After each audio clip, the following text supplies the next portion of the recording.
Hi friends. Movie start होती है और हम एक टाउन को देखते हैं जहाँ हैलोवीन की तैयारियां बहुत ज़ोरों से चल रही थी। वहाँ एक आदमी बहुत ही अपसेट रात में रोड पे जा रहा था। उसके पीछे हम एक क्लाउन को देखते हैं जो बहुत ही अजीब लग रहा था ऑरेंज सूट में। वो आदमी को बार बार एक बच्ची नजर आ रही होती है। अब हमें समझ आती है कि वो उसकी बेटी थी, वो जिसको बहुत ज़्यादा मिस कर रहा था। उसकी बड़ी बेटी जो उससे बात नहीं करती थी क्योंकि उसकी दूसरी बेटी, उसकी स्टेप सिस्टर, जब उसकी लाइफ में आ चुकी थी। और वो अपने फादर को अबैंडन कर देती है क्योंकि उन्होंने दूसरी शादी की और उनकी एक और बेटी हो गई। वो बहुत दुखी होते हैं, अपने बेटी की तस्वीर देखकर उसको याद कर रहे होते हैं। उसको फ़ोन करते हैं ताकि उससे बात कर सकें क्योंकि वो बहुत डिप्रेस होते हैं। वो अपने फादर से बात करने से इनकार कर देती है और कहती है आप अपनी दूसरी बेटी के पास ही रहें। मैं आपसे अब कोई रिश्ता नहीं रखना चाहती, मैं आपको भूल चुकी हूँ और आप भी मुझे भूल जाएँ। और यहाँ हम पीछे देखते हैं, उसके पीछे वही क्लाउन दोबारा आ जाता है। वो बहुत ही खौफनाक होता है। वो उस आदमी के गले में कोई चीज़ डालता है और हम देखते हैं कि वो रस्सी थी। और जैसे ही वो उसके गले में रस्सी डाल देता है, वो आदमी बहुत डर जाता है। उसको समझ नहीं आता कि वो कोई ट्रिक करके दिखा रहा है या वाक़ई उसके साथ ये सब कुछ कर रहा है। और जैसे ही वो अपनी टाई को ऊपर करता है, उस आदमी को वहीं पर फंदा आ जाता है और उसका साँस रुकने लगता है और वो बहुत बुरी तरीके से साँस रुकने से मर जाता है। और वो आदमी जैसे ही उसको खींचता है और अपनी टाई को, उसका गला और ज़ोर से दबने लगता है और वो उसको बहुत बुरी तरीके से मार देता है मैजिकली। अब हमें पता लगा था कि ये बहुत ही ईविल क्लाउन था जो इस टाउन को आज हैलोवीन की नाइट को बहुत तंग करने वाला था। वो इस टाउन में आकर इनके लोगों को तंग कर रहा था, जो डिप्रेस थे उनको और परेशान कर रहा था। नेक्स्ट इस आदमी का फ्यूनरल होता है और उसकी बड़ी बेटी वहाँ पर आ जाती है। उसकी छोटी बेटी देखकर बहुत हैरान होती है कि उसकी बहन आ गई है और वो अपनी मदर को बता रही थी कि मैं फ्यूनरल अटेंड करते ही यहाँ से निकल जाऊँगी। लेकिन मुझे जोसेलिन ने बुलाया है, उससे मुझसे कुछ बात करनी है फादर के बारे में, तो मैं उसे मिलूँगी और फिर घर की तरफ वापस निकल आऊँगी। अब वहाँ पर वो उसी क्लाउन को देखती है उस ऑरेंज सूट में। वो वहाँ पर उसके फ़ादर की कब्र के पास खड़ा होता है। वो उसको देखकर बहुत हैरान होती है। अब सिमेट्री में जो लोग थे, जो उसको अपने फ़ादर को कहते हैं कि तुम यहाँ से चले जाओ, तुम यहाँ पर क्यों हो? अब यहाँ पर किसी का रहना भी ठीक नहीं है, उनके घर वाले चले गए तो तुम यहाँ पर क्यों हो? और वो यहाँ से इस बात से उनका बदला लेने लगता है। उनको बहुत ब्रूटली मार देता है। एक के गले में सेब फँसा देता है जिससे उसका साँस रुकने लगता है और वो बहुत बुरी तरीके से मर जाता है और एक ज़मीन पर ज़ोर से गिरता है जिससे उसका सर फट जाता है। यहाँ पे वो दोनों को मारने के बाद वहाँ से निकल जाता है। अब हम रात का टाइम देखते हैं। हैलोवीन नाइट थी, वहाँ पे पूरी सेलिब्रेशन चल रही थी, बच्चे इधर-उधर घूम रहे थे, लोग सेलिब्रेट कर रहे थे। और वहाँ एम्मा अपनी सिस्टर जोसेलिन से मिलने के लिए कैफ़े में आती है। वो अपनी बहन को देखकर बहुत खुश होती है क्योंकि उसको यकीन नहीं था कि वो उसको मिलने आएगी, लेकिन वो उसको मिलने के लिए आ जाती है। अब यहाँ जोसेलिन उससे बातें करने लगती है कि तुम ही सिर्फ मेरी एक फैमिली बची हो। हम मैं और पापा अकेले ही रहते थे, मेरी मदर की तो पहले ही डेथ हो चुकी है। अब तुम ही हो जो मेरी एक फैमिली बची हो और तो मेरे पास कोई भी नहीं है। हाँ, मेरे पास कुछ दोस्त हैं जो मुझसे बहुत प्यार करते हैं, लेकिन फैमिली के नाम पर सिर्फ तुम हो। लेकिन जोसेलिन कहती है कि मैं तुम्हारी फैमिली नहीं हूँ और ये कहकर वहाँ से चली जाती है। कहती है मैं कल वापस घर जा रही हूँ और अब हम दोबारा कभी नहीं मिलेंगे। और उसको वो तस्वीर दे देती है जो उसके फ़ादर के पास आखिरी टाइम पे थी। वो कहती है वो तुमसे हमेशा प्यार करते थे और हमेशा प्यार करते रहेंगे। तुम प्लीज़ इस चीज़ को कंसिडर करो कि तुम एक फ़ैमिली हो हमारी और हम एक-दूसरे के साथ ही रहेंगी, हम बहनें हैं। और वो वहाँ से चली जाती है। अब येज़लिन बहुत परेशान हो जाती है और एमा वहाँ से निकल जाती है। अब जैसे ही वो रोड पे फिर रही होती है, वहाँ पर उसका वो क्लाउन दोबारा नज़र आता है। वो उसको देखकर बहुत हैरान होती है, कहती है तुम पूरा दिन रोड पर ही फिरते रहते हो, क्यों सबको परेशान करे? और वो उसको कार्ड्स दिखाता है। उसका दिल होता है कि वो उसके साथ गेम खेले, लेकिन उसका बिल्कुल भी इस चीज़ पे कोई मूड नहीं होता। वो उसको इग्नोर कर देती है और सामने एक स्टोर होता है, वहाँ चली जाती है, क्योंकि वो इससे बहुत परेशान हो गई थी। उसको और ये बहुत अजीब एटीट्यूड भी लग रहा था और वो बाहर खड़ा उसका इंतज़ार कर रहा होता है। वो लड़की स्टोर में आती है और स्टोर ओनर से चीज़ों के बारे में पूछने लगती है। वो कहते हैं घबराओ मत, हैलोवीन पे लोग यही हरकतें करते हैं यहाँ पर। छोटा टाउन है ना, थोड़े बहुत ही लोग हैं और ये ऐसे ही सेलिब्रेट करेंगे। वो लड़की कहती है चलो ठीक है और वही सब सुनती रहती है और उससे बातें कर रही होती है। अब बाहर हम उस क्लाउन को देखते हैं जो घूम रहा था इधर-उधर और देख रहा था कि लोग यहाँ पर क्या कर रहे हैं। वहाँ कुछ बच्चे ट्रिक और ट्रीट लेने आए होते हैं जिनको वो बहुत खौफनाक सा क्लाउन डरा देता है। वो दोनों बच्चे इसको देखकर ट्रिक और ट्रीट मांगते हैं, लेकिन वो उनको बहुत ही खौफनाक ट्रिक दिखाता है। वो अपना हाथ गायब कर देता है और वो हाथ उनके बैग में आ जाता है और जैसे ही बच्चे हाथ डालते हैं बैग में, कोई चीज़ उनका हाथ पकड़ लेती है और वो उसको देखकर बहुत डर जाते हैं। इतनी खौफनाक ट्रिक उन्होंने कभी नहीं देखी होगी। न्यूज़ीलैंड भी बच्चों को ट्रिक और ट्रीट बाँट रही होती है और हैलोवीन अपने फ्रेंड्स के साथ सेलिब्रेट करने का सोच रही होती है। लेकिन वो घर में बैठी बहुत ही उदास हो रही थी और वो डर भी जाती है। और जैसे ही उसके दरवाज़े की बेल होती है, वो बाहर जाती है और वो देखती है उसके चारों दोस्त उसके साथ सेलिब्रेट करने के लिए यहाँ पर आ गए उसके घर पे। वो हैलोवीन पार्टी पर नहीं गए। वो कहते हैं कि टाउन की पार्टी पर हम तभी जाएँगे जब तुम हमारे साथ जाओगी। और यहाँ हम जोसेलिन को देखते हैं जो बहुत अब बोर हो चुकी थी, और उस स्टोर वाला उसको कहता है कि अब तुम चली जाओ, वो यहाँ से निकल गया होगा। और एम्मा कहती है ठीक है, मैं जा रही हूँ। और वहाँ जोसेलिन अपने फ्रेंड के साथ टाइम स्पेंड कर रही होती है और सोच रही होती है कि मैं जाऊँ या ना जाऊँ, लेकिन अपने फ्रेंड्स का दिल रखने के लिए उसका दिल चाहता है कि वो चली जाए। अब बाहर एम्मा जब जाती है दोबारा, तो वो क्लाउन वहीं पर उसका वेट कर रहा था। वो उसको देखकर बहुत डर जाती है, कहती तुम्हें मुझसे क्या चाहिए आखिर। वो कहता है अपने कार्ड्स निकाल लेता है, और अब उसको समझ आ जाती है कि उसने सिर्फ उसके साथ गेम खेली है। और वो कहती है ठीक है। और यहाँ जोसेलिन अपने फ्रेंड्स के साथ टाउन की पार्टी पर जाने का प्लान बना ही लेती है, क्योंकि वो जानती थी कि उसके दोस्त उसको अकेला नहीं छोड़ने वाले। और यहाँ उसका एक कार्ड निकलता है, जिसको देखकर वो बहुत हैरान होती है। अब वो दोबारा उसको निकाल के देता है तो वही कार्ड था। यानी वो एक अच्छी ट्रिक दिखा रहा था, लेकिन वो फिर भी बोर हो गई थी क्योंकि उसका मूड नहीं होता कि मैं उसके साथ खेलूं। और वो वहाँ से जाने का प्लान करती है, लेकिन अब वो क्लाउन उसकी जान इतने आराम से छोड़ने वाला नहीं था। और यहाँ जोसेलिन के फ्रेंड्स उसको चेयर अप कर रहे होते हैं, कहते हैं तुम अपनी बहन से भी मिलो और अपनी बहन को भी वहाँ इनवाइट कर लो। वो कहती है ठीक है। अब यहाँ हम देखते हैं कि एम्मा बहुत बुरी तरीके से फंस गई थी। वो क्लाउन उसकी जान ही नहीं छोड़ रहा था, हर जगह उसके पीछे पीछे फिर रहा था। वो उसको देख के बहुत डर जाती है। वो एक कांच उठाता है और अपनी गर्दन के पास रख लेता है। एम्मा उसको कहती है प्लीज़ मुझे इस तरह की ट्रिक मत दिखाओ, मुझे नहीं देखनी। और वो बहुत बुरी तरीके से अपनी गर्दन पे कट लगा लेता है और वहाँ पे बहुत खून बहने लगता है। एम्मा देखकर चीखने लगती है, बहुत डर जाती है, उसके मुंह पे पूरा खून गिर जाता है। और वो वहाँ से भागने लगती है उसको देखकर, क्योंकि वो बहुत ही खौफनाक तरीके से उठ के खड़ा हो जाता है।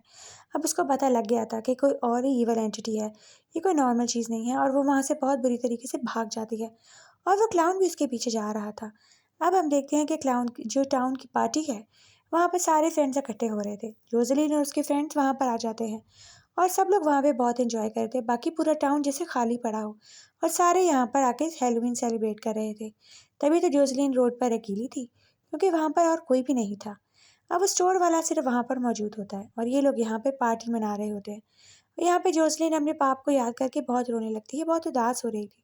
उसके दोस्त उसको चेयर अप करती हैं और उसको इधर उधर घुमाते हैं, लेकिन फिर भी उसकी उदासी दूर नहीं हो रही थी। और यहाँ वो अपने फ्रेंड से बात करती है। उसकी फ्रेंड उसको कहती है कि हम तुम्हारे साथ हमेशा हैं, तुम परेशान मत हो, तुम्हारे फादर तुम्हें ऐसे परेशान देखेंगे तो वो भी अपसेट हो जाएंगे। और ये सुनकर उसको थोड़ा हौसला आता है। यहाँ हम देखते हैं कि वो लड़की दोबारा एम्मा भागकर उधर आती है स्टोर पर। स्टोर वाला कहता है तुम फिर भाग गए, तुम्हारे मुंह पे खून कैसा। वो उसको बताती है कि क्लाउन ने अपनी गर्दन काटी और वो फिर उठ के खड़ा हो गया, वो मरा नहीं, यानी वो कोई और ही चीज़ है। वो पुलिस को कॉल करते हैं और जैसे ही वहाँ पे पुलिस आ जाती है वो उनको सारा किस्सा सुना देती है। पुलिस वाले कहते हैं कि शायद वो तुम्हें कोई ट्रिक करके डरा रहा हो। यहाँ भी लोग ये हरकतें करते हैं, ये बहुत कॉमन है, आप डर गई होंगी, आप अपने होटल वापस जाइए।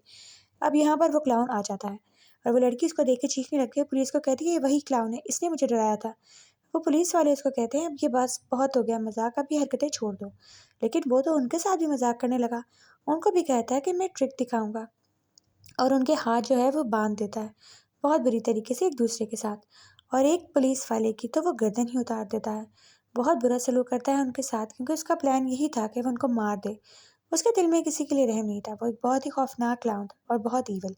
वहाँ लाइट्स ऑफ हो जाती हैं और हम देखते हैं कि वो एक पुलिस वाले की गर्दन उतार देता है, और जैसे ही उसकी बॉडी तड़प रही होती है वो उसके साथ डांस करने लगता है। लड़की ये मंजर देखकर भागने लगती है, उसकी टक्कर हो जाती है और वो वहाँ पे बेहोश होकर गिर जाती है। और यहाँ हम क्लाउन को देखते हैं जो एक एक करके दोनों पुलिस वालों को बहुत ही ब्रूटली मार देता है वहाँ पर। अब वहाँ का जो स्टोर का ओनर था वो तो डर के भाग जाता है। दूसरा पुलिस वाला गन निकालता है, लेकिन उसका गन निकालना भी बेकार जाता है, क्योंकि वो एक ईवल क्रिएचर था जो इस चीज़ों से नहीं मरने वाला था। वो उसको उसी गन से मार देता है, जिसके बुलेट्स उसकी बुलेट से ही मार देता है उसको बहुत बुरी तरीके से।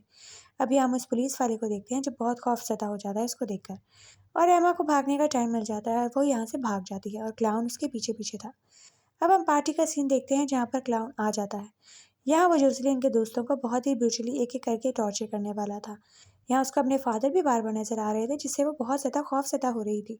सबसे पहले तो वो उसके एक दोस्त का बहुत बुरी तरीके से तंग करने लगता है, उसके साथ एक गेम खेलता है। वो जो कप उठाता है उसमें उसका पार्ट होता है। पहला कप उठाता है तो उसमें उसके दांत थे, और जैसे ही वो उसके मुंह से खून निकलने लगता है उसको समझ नहीं आती उसके साथ हुआ क्या। पहले उसके दांत निकाल देता है और बाद में दूसरा कप उठाने लगता है। वो लड़का डर रहा होता है कि अब वो मेरे साथ क्या करेगा, और दूसरे कप में उसकी आइज़ थी। उसको बहुत ही बुरी तरीके से उसका हाल बुरा कर देता है। वो उसकी आंखें और उसके दांत दोनों चीज़ें बाहर निकल आती हैं। योज़िन को नहीं पता होता कि उसके दोस्तों के साथ वहाँ पे क्या हो रहा है, और वो अपने फादर को देख के उनके पीछे पीछे जाने लगती है। और ये क्लाउन उसके दोनों दोस्तों बाकी दोस्तों के साथ भी बहुत बुरा करता है। उनको भी बहुत बुरी तरीके से ज़ख्मी कर देता है। एक लड़की की टाँग मोड़ देता है, एक का हाथ मोड़ देता है, दोनों ही गिर जाती हैं वहाँ पर। और यहाँ पे जोसेलिन अपने फ़ादर को देख के उनके पीछे-पीछे जाने लगती है। वो समझ नहीं पा रही थी वो घोस्ट है या उसका वहम या उसके दिमाग का वहम। वो कुछ समझ नहीं पा रही होती कि इसके साथ हो क्या रहा है। वो उस क्लाउन को भी देख लेती है वहाँ पर, क्योंकि उसके दोस्तों का वो टॉर्चर कर रहा था और वो कहती है, प्लीज़ मेरे दोस्तों को छोड़ दो, उन्होंने तुम्हारा क्या बिगाड़ा है? तुम हमारे साथ ये सब क्यों कर रहे हो? लेकिन वो सिर्फ़ हँस रहा होता है और कोई जवाब नहीं देता उसको। लड़की इसको देखकर बहुत खौफ़ज़दा हो जाती है कि अब ये मेरे साथ क्या करेगा? और यहाँ पर उसके दूसरी दोस्त का भी बहुत बुरा हाल करता है। उसकी तो आवाज़ ही बंद कर देता है, उसके गले को पकड़ के बैठ जाती है वो रोने। और यहाँ पे जोसेलिन उसको रोक रही होती है, लेकिन वो उसकी एक नहीं सुनता, क्योंकि आज की रात हैलोवीन नाइट उसने किसी को भी नहीं छोड़ना था, वो सबसे कोई ना कोई बदला ले रहा था। यहाँ हम एमा को देखते हैं जो बाहर निकल के रोने लगती है अपनी मदर को कॉल करके। और वो देखती है कि वहाँ पे सामने उसके क्लाउन खड़ा है और वो उसकी मदर की आवाज़ में उससे बात कर रहा होता है। उसको कहती है, तुम एक अच्छी बेटी नहीं हो। तुमने अपने फादर को आखिरी टाइम पे डिच करा दिया, उनसे बात नहीं की, उनको छोड़ दिया और तुम्हारे फादर तड़प तड़प के मर गए। और वो उनके फादर की और उसकी तस्वीर दिखाकर उसको और टॉर्चर करता है। वो कहती है, तुम मेरी जान छोड़ दो, तुम क्यों मेरे पीछे पड़े हुए हो? और लेकिन यहाँ पर हमें ये चीज़ समझ आती है कि जो डिप्रेस सोल्स थी वो उनके ऊपर और ज़्यादा हावी हो जाता है। यानी ईवल एंटिटी उनके ऊपर ही हावी होती है जो मेंटली और फिजिकली वीक होते हैं। और यहाँ पर वो वीक थी तो इसलिए वो उसके ऊपर हावी हो रहा था। उसको अपने फादर नज़र आते हैं जिनके गले में रस्सा था और वो अपने फादर से माफ़ी मांगती है, लेकिन वो उसको माफ़ नहीं करते। वो कहते हैं, तुम्हारी वजह से मैं मरा हूँ, और ये सब उनसे क्लाउन ही बुलवा रहा था। वो उसके गले में रस्सी डाल देता है और वो लड़की को नीचे गिरा देता है ब्रिज से। और जैसे ही वो गिरती है वो उसी क्लाउन पार्टी पे चली जाती है जहाँ पर क्लाउन था। वो लड़की को एक घर नज़र आता है जो कि बहुत ही खौफनाक लग रहा था। लेकिन वहाँ पर वो उस क्लाउन को जाते हुए देखती है और अपने फादर को भी। तो उस घर में उनके पीछे वो भी चली जाती है, क्योंकि उसको पता था उसके फादर उसके अंदर ही है और उसको उनसे बात करनी होती है। वो जैसे ही उस घर में आती है उसके पुराने घर का मंजर आ जाता है। यहाँ उसके फादर उसकी स्टेप सिस्टर जोसेलिन के साथ बैठे हैलोवीन की तैयारी कर रहे थे।